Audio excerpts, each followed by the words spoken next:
Hey, what's up, Optimal Health Warriors, and welcome to another podcast of the Optimal Health Show. Just to give you a quick heads up, this is probably going to be one of the last episodes of the Optimal Health Show. In the next couple of coming up weeks, we're going to be slowly weeding out the Optimal Health Show, and it's going to be replaced by the new evolved version of the show, which is called the Ameer Rosic Show, which we're going to be adding brand new guests from marketing, mindset, coaching, spirituality, musicians, athletes. So it's going to be really cool. So heads up for that. But for this week's podcast, I got two amazing people. First person is Brenda. Brenda holds a Doctor of Physical Therapy degree from Hardin-Simons University and a Bachelor's of Science degree in Movement Science from Texas Christian University. She played Division I soccer at Texas Christian University from 1999 to 2003. She's also a certified functional diagnostic nutritionist, just like me, pretty cool, and looks forward to using this knowledge to continue to help others improve their health. She'll be completing her yoga teacher's training in Costa Rica at the end of September. That's awesome. And she loves to learn mostly about health, food, and the human body. Be in nature, read, practice yoga, and spend time with her husband, friends, and family. Now, the second guest, is her husband, Chad. Now, Chad's bio is Chad holds a Doctor of Physical Therapy as well, degree from Hardin-Simons University. His undergraduate degree is a Bachelor's of Science in Business with concentrations in Marketing and Finance at Trinity University, where he also played baseball. Chad holds a Level 1 CrossFit certification, CrossFit Olympic lifting certification, and CrossFit Endurance certification. Oh my God, so much CrossFit.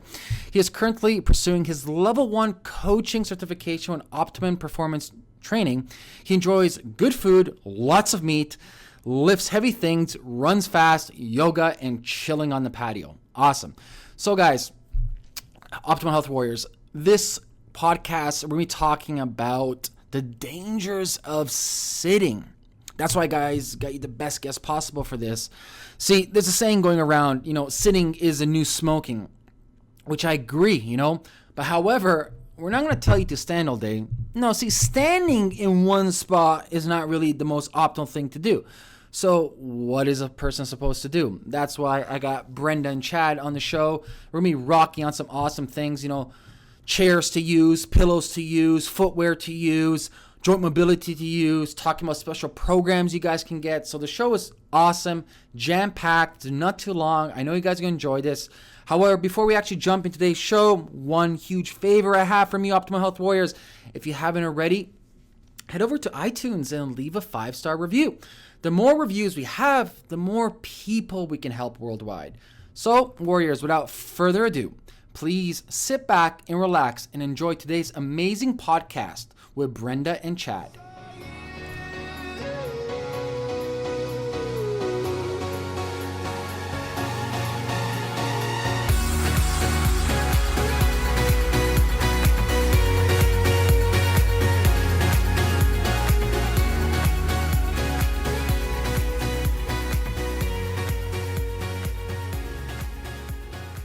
Hey, Chad and Brenda, welcome to the Optimal Health Show. How you guys doing? Good, how are you? Doing great. Thanks for having us. Hey, my pleasure. So what's new, guys? What's happening? Oh, not much. We're enjoying some beautiful weather here Yes. in Austin, Texas. There's a little fraction of a period of time here where it's like 65 degrees, clear blue sky, Well, it's like almost 80 today. whatever. Everyone wants this is why everyone wants to move to Austin. So we got some problems here. Too many people moving in. But It's a hot spot. You know how many entrepreneurs I know moving down to Austin? Holy moly. Oh, Yeah. we love it. It's great. It's a great town, great energy, lots of fun things to do, great music too. So it's awesome. Well, talk about being busy. You guys been busy lately with a lot of cool things, which we'll be getting into the show.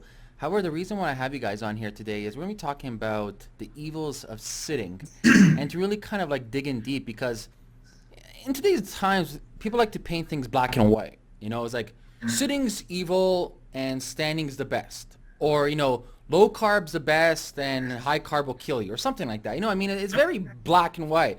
There's no like different shades of color in between. It's either yes or no, or, you're right or you're wrong. So I want to kind of go in deep and really understand the whole physiology about sitting, the pros and cons of sitting, and what people can do to actually improve their postures on a day-to-day basis. So I want to just open the floor and let's talk about, for example, in your own words, Chad and Brennan, what do you think are the biggest problems with people sitting today? Yeah, there's a lot of problems. And we've identified really 5 big ones that we talk about the most. And I think, Brenda, if you want to talk about the first 4 and I'll talk about the last ones, we can just get into that. Yeah, and so just to be clear, when we're talking about the issues associated with sitting and the ones that we've really identified as being huge are really associated with chronic sitting. So when we say chronic sitting, we're saying 6 to 8 hours a day is what research is showing to be having the negative effects on our physiology, like you mentioned. So the first big one, which probably most people have realized, is that it increases your risk for developing acute and chronic pain. So as physical therapists, we've seen this for years. I mean, the majority of our patients that come in with neck and back pain are not from traumatic incidents or accidents. It's from generally sustained poor postures, generally sitting. So, lots of over time, forward head, rounded shoulders, herniated discs, numbness and tingling down the arms or legs.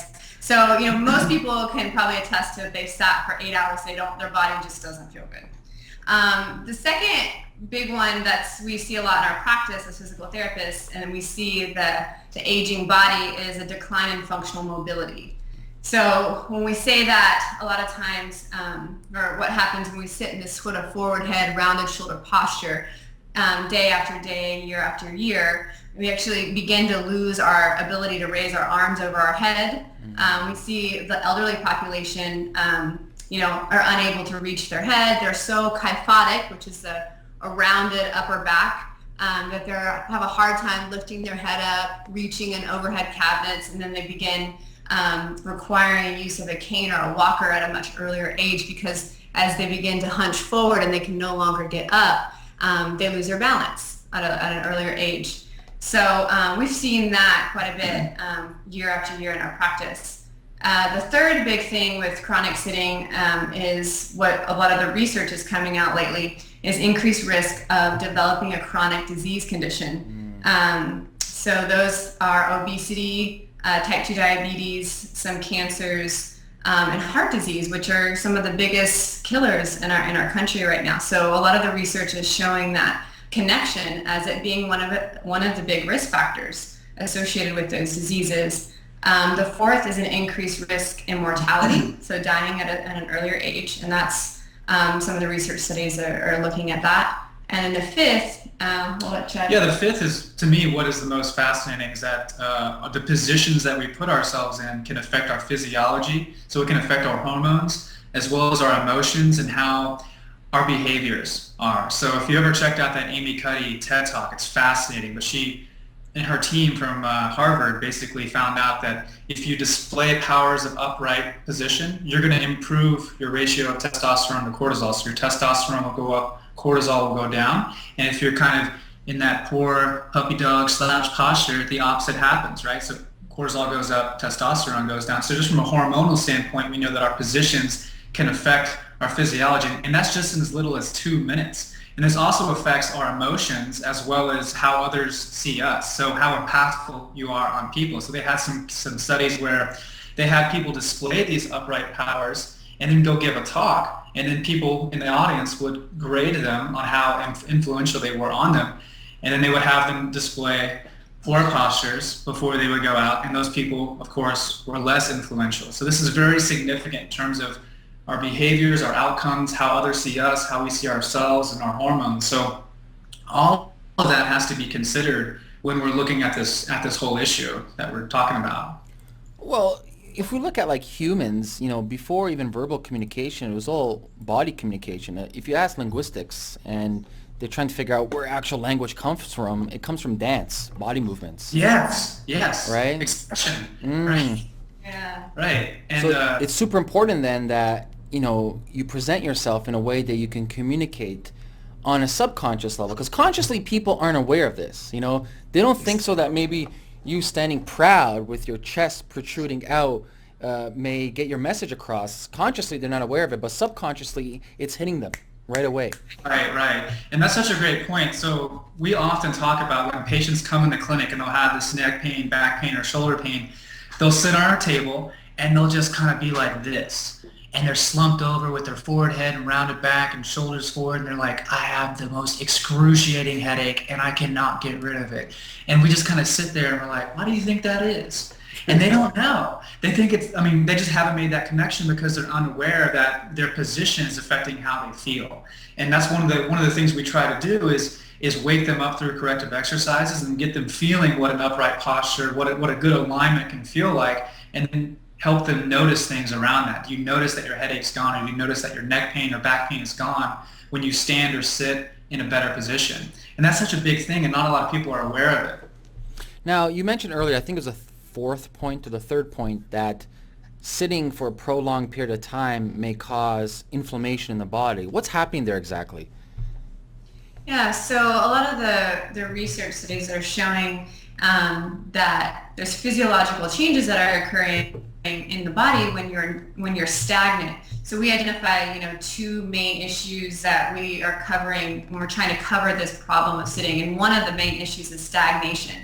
So it's just that we're not moving for, that 8-hour period. And so things like, it negatively affects certain biomarkers like blood pressure, triglycerides, cholesterol, insulin sensitivity, one of our main fat burning enzymes kind of gets shut off. And so, all of those things are tied to, metabolic syndrome and some of these diseases associated with that, like the heart disease and type 2 diabetes. So I think that's what was really fascinating for us. We knew about the chronic pain and the function, loss of function, but a lot of these research studies that are coming out are linking it to, these negative physiological changes. And you combine that with the poor, standard American diet, poor sleep, stress, all those things. It's just sort of like this breeding ground for disease. So, like we want people to become aware that, I think we've become aware that nutrition is an issue and that sleep and stress are an issue, but this is maybe something that's been overlooked, that we are a culture that is sitting for 6 to 8 hours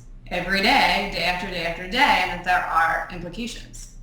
Yeah, you could be doing all the right things, eating well, sleeping well, meditating, working out, but if you're sitting 8 hours a day, you're only going to get so much improvement. Well, that's the oxymoron right there, when people want to go to the gym for like half an hour to an hour, and they go back to the office and they're literally sitting for like 6 to 8 hours. I'm like, how does that help you again? Can you tell me how? Yeah. Well, I don't understand. Yeah. Yeah, well, there's actually been the research showing that even if you exercise, as recommended, we have exercise guidelines by the American Heart Association. If you're exercising, for 30, 45 minutes, 5 days a week, even if you're doing that recommended exercise and sitting 6 to 8 hours, you're still at risk for developing those diseases. So you can't exercise your way, go to the gym and exercise for an hour and sit 8 hours a day, and you're still going to be at risk. So let's talk about this though. Like, say a person has to sit down, it's part of their job. A lot of people working on the computers. Myself, I work on the computer on occasion. What is a person supposed to do? Like, do they have different options? Do they have to get up every hour? Is there kind of a system you guys have in place?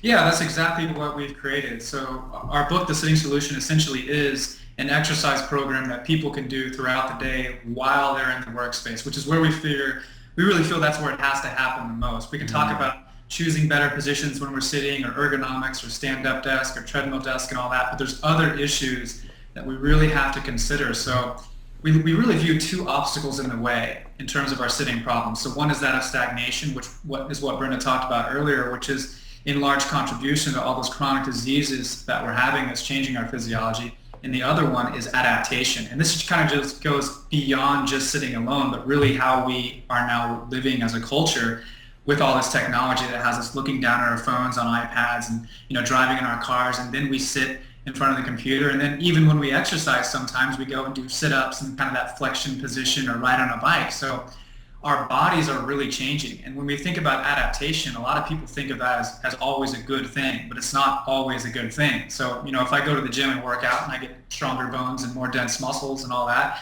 that's adaptation in the right direction. But let's say I'm someone who always stands on one hip, like I'm kind of always leaning to the side, let's say I'm talking on the phone all the time, I'm going to see tissue changes, muscle changes, joint changes because of that position all the time. And what we have are people that are always slumping forward. And certain muscles are getting tight, certain muscles are getting elongated and weak, joints are moving around, we're no longer aligned the way we're designed to, and then we go pick something up, or then we go put something over our head, and that's when we really get hurt. So we have to consider those obstacles of stagnation and adaptation. And as a general guideline, what we're suggesting is move every 30 to 45 minutes. And if you move every 45 minutes, you're going to be way ahead of the game.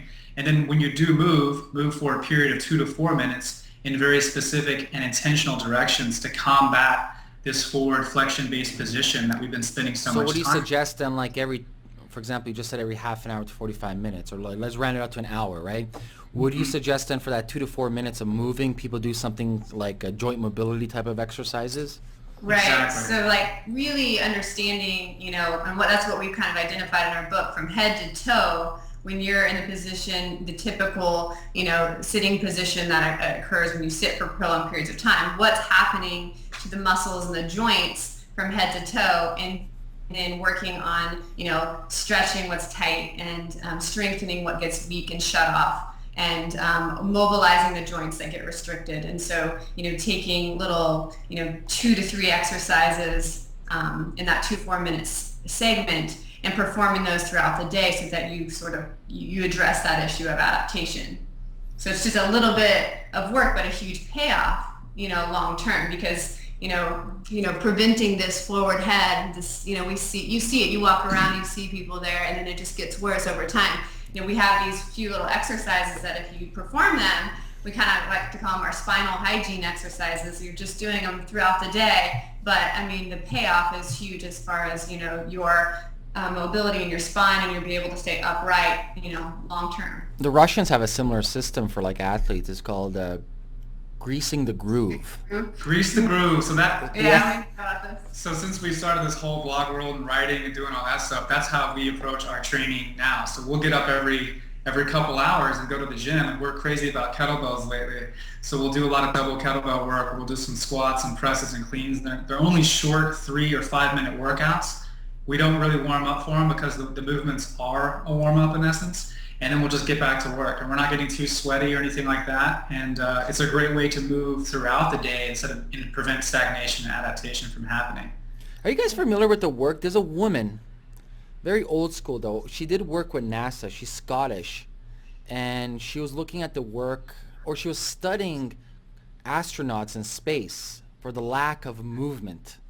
And it was really fascinating study. Just like some of these astronauts came back, and you have to understand, these are astronauts, like prime athletes going out in space, right? Yeah. They're coming back with like bone tissue and bone health of like a 50-year-old woman with like osteoporosis. Yeah, Right. yeah. Right. Well, that goes back to that adaptation, when we're no longer having the stress of gravity, because our bodies will change according to the stress that's receiving from the environment. Mm-hmm. But if we're no longer having that gravity, our muscles will change, our bone density will change. Right. And that's why it's so important to do some weight-bearing exercise too, because you really force those bones to get stronger and more dense with that overpressure. What's your take on chairs, for example? Like, is there a certain set of chairs you guys like as opposed to other ones? Not really. We don't have any particular chairs. We mostly talk about principles of how to sit. So we figure like you can control, there's good ergonomic chairs out there. You can always choose that, but you can still sit in those chairs in a bad position, right? So it's more important to sit in a proper position and understanding the principles behind that. So the main thing there to focus on, first of all, is you're sitting on your sit bones as opposed to sitting on your sacrum, sitting with a rounded low back. If you're sitting on your sacrum, then everything else up the chain is going to go bad. You're going to have a really bad C-shaped spine. The head's going to come forward, the shoulders are going to come forward. But if you get the hips back in the chair as far as you can and sit on your sit bones, then you can now sit back and relax in a much better position. So really feel like focusing on the chairs will only take us so far. We have to talk more about principles and how to position yourself and really bringing more balance to the body. Yeah, making sure that your hips are a little bit higher than the knees will help you put that pelvis in the optimal I see position. yoga benefiting there, because anytime I've gone to yoga, it's like repetitive. Sit on your sit bones. Keep on sitting down on your sit bones. Right. Reach Yeah. through the top of the head, elongate the spine. Yeah. That's right. So besides like the chair and like getting up, are there anything else that kind of like really destroys our posture? Because, for example, let's talk about shoes, right? Like high heels, even for men. For example, a lot of men in offices, they'll wear, nice dress shoes, and they got a high heel on them too. Some of them, even an inch I've seen sometimes. So what's your take on like the modern day shoes we're wearing? Yeah, I'm a stickler about shoes, man. I'm always walking barefoot in our neighborhood, and people think I'm so weird. But but I feel great, And it's like we have a problem that our feet in our culture are very weak and they're very immobile because we've been wearing these high heel shoes. So we've got two range of motions that we're really focusing on that plane with the foot. It's dorsiflexion and then plantar flexion. And we really lack a lot of that dorsiflexion because of that high heel shoes. We're never expressing that range of motion in our ankle. So what happens is everything up the chain is now affected when we move, when we squat, when we run, when we jump, anything because of that lack of range of motion in the ankle. We're going to see some sort of compromise up the chain, usually in the hips and the back.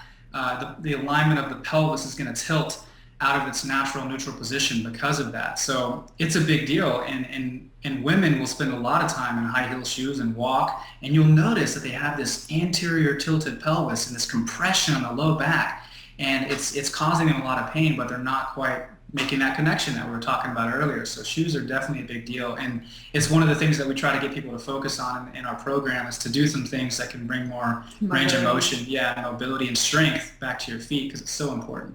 Well, what are some things people can do? Like, for example, you can't, if you're in a job and they refuse to allow you to wear, say, I don't know, Vibrams, whatever, those finger shoes, right? Is there anything else people can do, like, to kind of alleviate the negativities of wearing those shoes?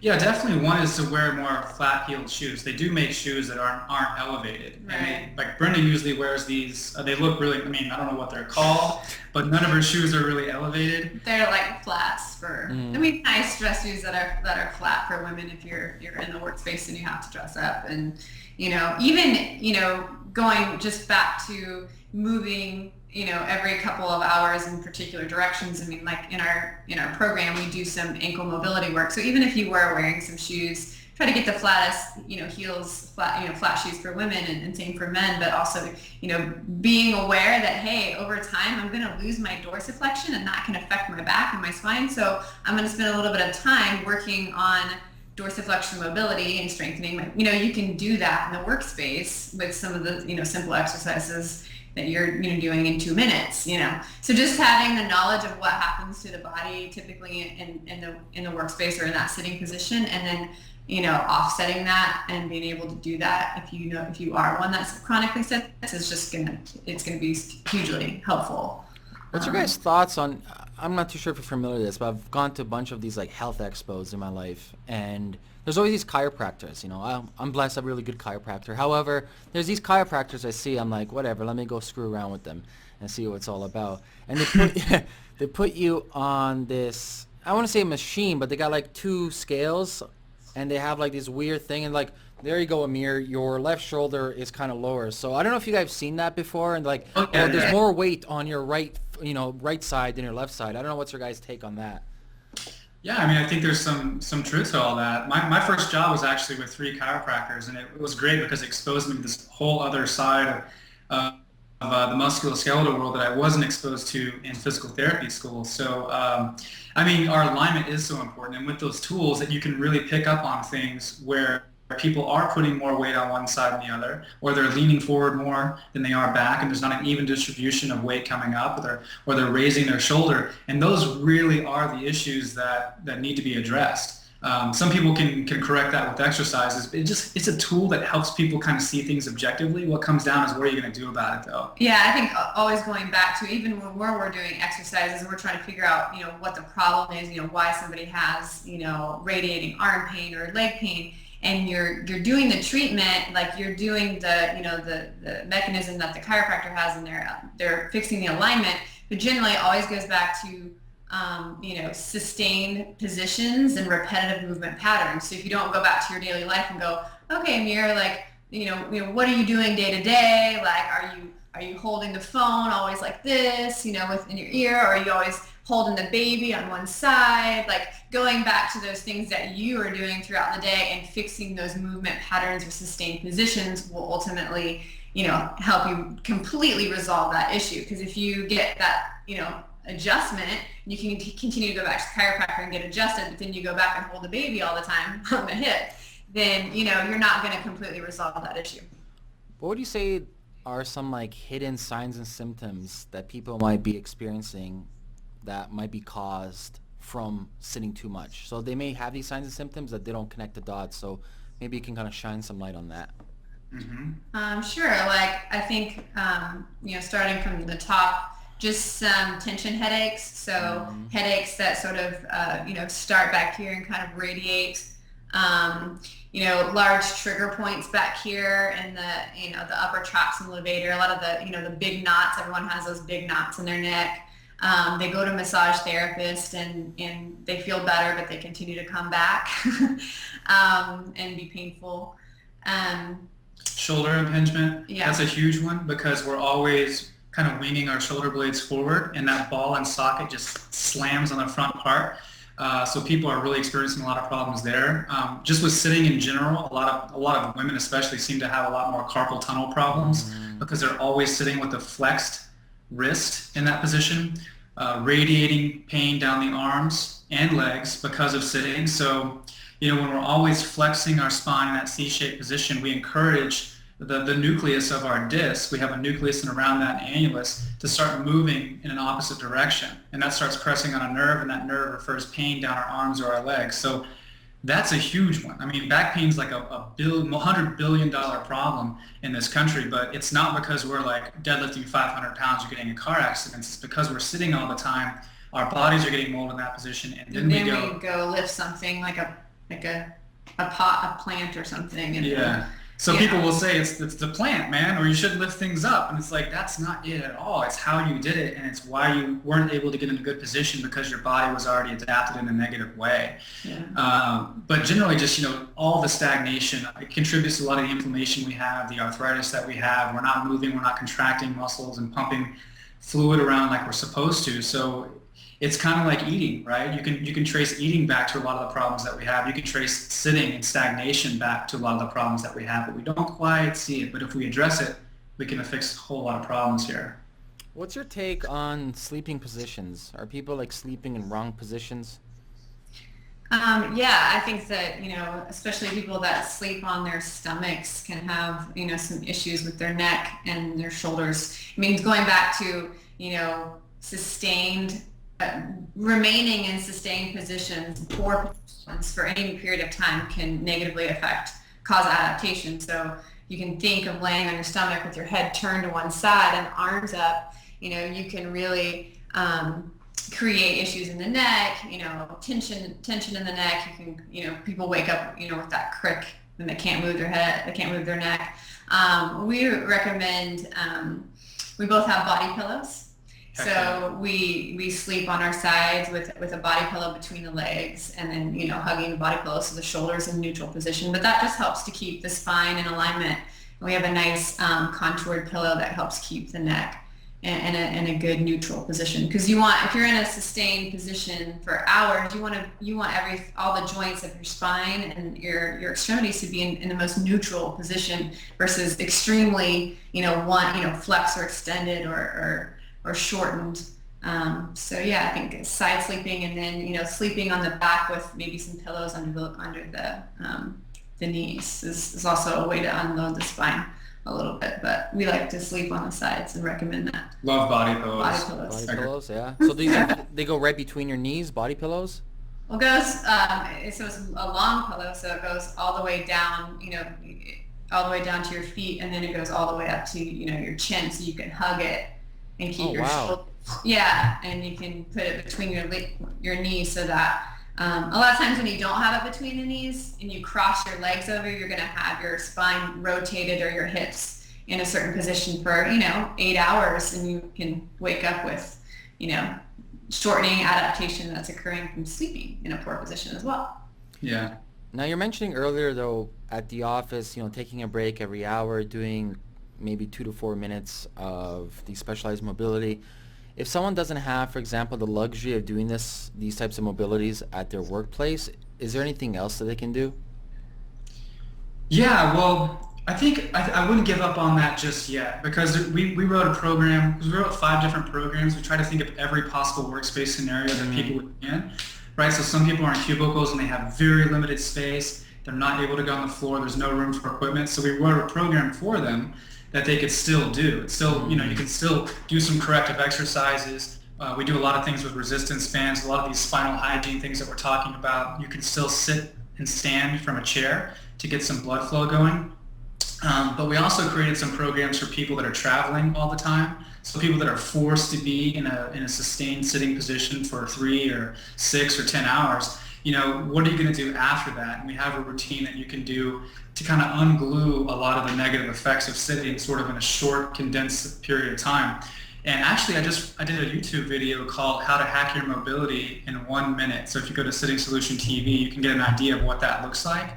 But it's some things that really open up the entire body in a very effective short period of time to really combat the negative effects of sitting when you're forced to be in that position for a long period of time. But it's understanding, what is happening with the body, what's being shortened, what's being tight, and then doing some things in an effective manner to combat all that in a quick way. Would you suggest that people have like a timer for like every 45 minutes? Ding, get up. Yep. That's exactly what we suggest. And then, once that timer starts, then have a 2-minute timer, and you're doing something, kind of switching from one movement to the next every 30 seconds. Yeah. So. You mentioned like driving. So is there actual exercises that you can pull off while like in the car? There's a true, yeah. there's a couple, that we might do like at a stoplight, especially with the neck, the chin tuck, which is one of the main spinal hygiene exercises that we recommend. It's really good for the headaches and for that forward head. So yeah, you can do a few things while you're driving at a stoplight. But once you get out of the car, just having the knowledge of what your body was doing, get out, spend a few minutes of doing some chest opening, doing some spinal hygiene exercises, and generally bending the opposite direction is what our spine needs to do, extending versus flexing. So very nice. Well, I think this wraps it up. I'm really happy about the knowledge that our audience has gained today. Chad and Brenda, I know you guys have a book that's out right now, right? Yes. Mm-hmm. Why don't you explain to everybody in more detail what's that about? Yeah, so the book is called Sitting Solution, and it's really a program to help people be more active in the workspace, which is one of the things we're trying to do here, is to bring more health and more well-being in the workspace and give people some tools and resources to get up and start moving and combat the negative effects that we're doing here. So all those things that we're talking about, the forward head, the rounded shoulders, the weak low back, the glutes that get turned off, the hamstrings that get tight, the hip that gets incredibly tight. We know what all the corrective exercises that you can do that can make these changes, and we lay things out in a specific program that people can follow every 45 minutes, and we do this with written instruction as well as video. So people have video instruction on how to do each movement, as well as a demonstration of how to do each workout that they can do every 45 minutes. And like I said, there's something that we have for each worker. So someone who works in a cubicle, someone who has, say, just a TheraBand, and this is a TheraBand right here. Highly recommend people carry these with them in the workspace, because you can do so many things with them. They're very cheap. You can put them in your pocket. They don't take up any space, and you can get a lot of workout with resistance that way. And then we have a program for people who work at home who may have things like kettlebells or foam rolls or trigger point balls. There's things that they can do. And then something for someone who doesn't have any equipment at all and just wants to know some good things to do, as well as something for the traveler. So we try to really tackle every single problem. And the book has a whole lot of knowledge in it about some of the things we talked about today, but it's mostly focusing on the solution and getting people some ideas of some things they can do. Amazing. Well, I'm going to make sure I have that in the show notes so everybody goes checks it out right away. I highly recommend it. It's Ameer approved and endorsed. And that pretty much wraps it up. Well, Chad and Brenda, I want to thank you so much for coming on the Optimal Health Show, and hope to see you soon. Awesome. Okay, Thanks for having us. Appreciate it. Cheers.